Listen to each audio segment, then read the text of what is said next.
Ayun, ito yung TVS Smart Connect, X Connect. Ayan, X Leton platform nakalagay. So, disc brake siya. 12 din yung size ng ano niya. Para siyang Ducati inspired. Oh. Ayan, LED. Ayan. So, shout out kay Miss Inang Moto. Ayan. Hello, hi. Ayan.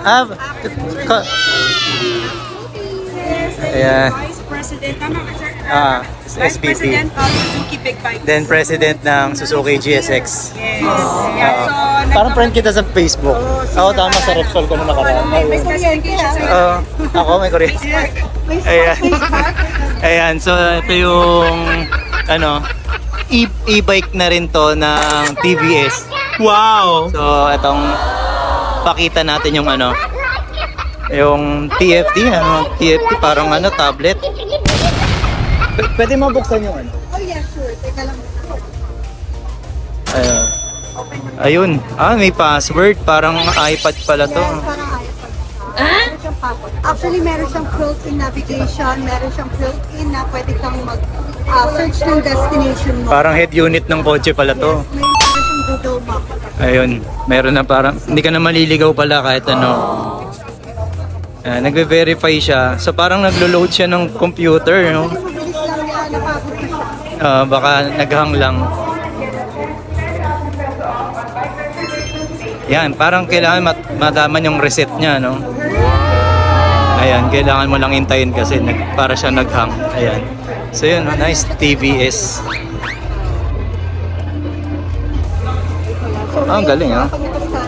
So 72% yung... Yes, ito yung kanyang navigation. So all you have to do is search where are you going. Ayan siya, yung kanyang navigation. So you don't have to bring out your cellphone para mag-search kung saan ka pupunta.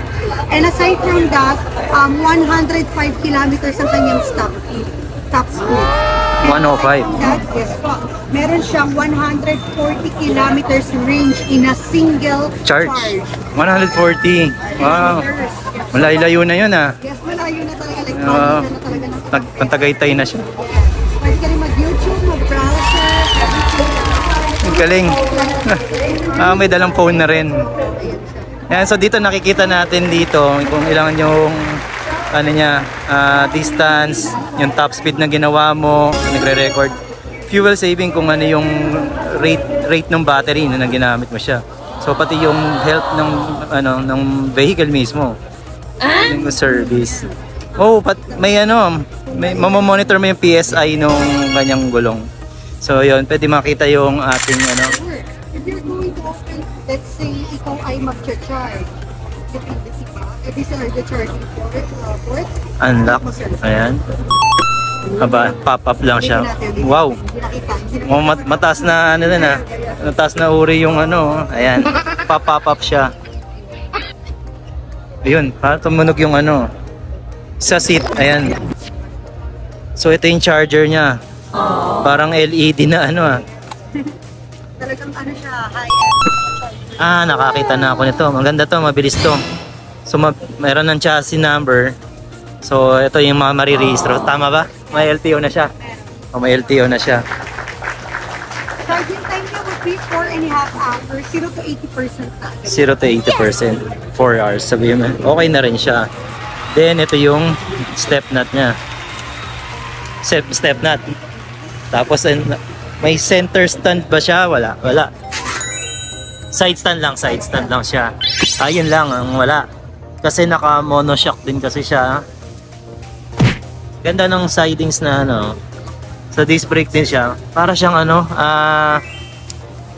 Ducati Italjet, parang Italjet ang style. So ayan. So with the price naman, ayun na lumalabas yung ABS. So may ABS na rin siya. Hazard. Ayun o. Ilaw. Tama ba? Then may cruise control siya. Ano tong sa helmet? Ano ito ibig sabihin nito? Nakalang model.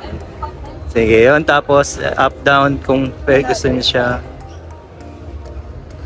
Dahil nga siya ay ano, ayan, nag-signal siya, nag-left. Okay. pagka-hazard, pag nag-hazard siya, dalawa nakalabas ayun na. Off. So yun. So nakalagay din kung naka-side stand ka. Ayan siya. Then charge port. Ayan, pwede natin na-explore. Sequence. Pwede pa mag-set ng sariling may sounds. Display. Parang talaga naka-iPad, no? Documents pa. Pwede kaya mag dito ah. Oh, tandaan nyo. Insurance. Kailangan po natin yung insurance ha. Additional setting. Software update. Ayun. So, saan ang office ng TBS? Yes, ko lang. Sige, sige. Kaya lang maliit ang compartment para sa akin. Kasi pag nilagay mo, binaon mo yung charger, ayan na siya. So, hindi kasya ang helmet. Dito, tama yung upuan, yung ang ganda rin siya. Kaya lang yung panlalagyan dahil may gitna. So, I think nandito yung yung battery. Office. Rockwell. Okay. Okay. Pwede silang bumili niya sa motorways. Ayan, sa Rockwell, Makati. So, ito yung motor niya. Kaya malakas. Mid-drive din siya lumalabas. Oh my God. I think belt type to. Wait lang ah. Ayan. So, yan. Check natin. Ayun, hit. So may 1, 2, 3 din yung niya, yung level nung niya. Kung layo, yung layo. Ayan, pressure. Brake. Okay.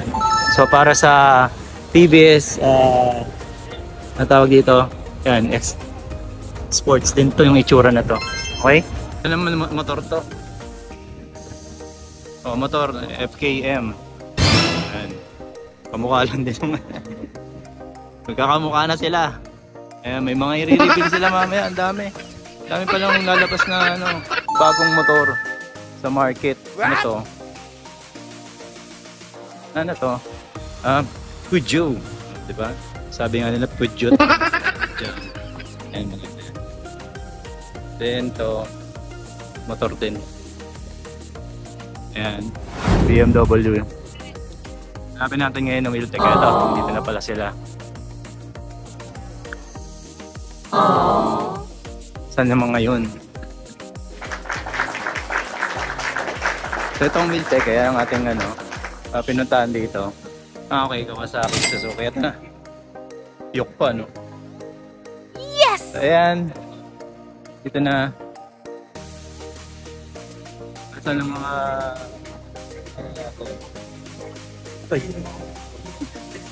testing. Ayan, no? Ano to? Aerox? Honda. Ganda. Naklik. Hey, shoutout Marvin Chua Motovlog.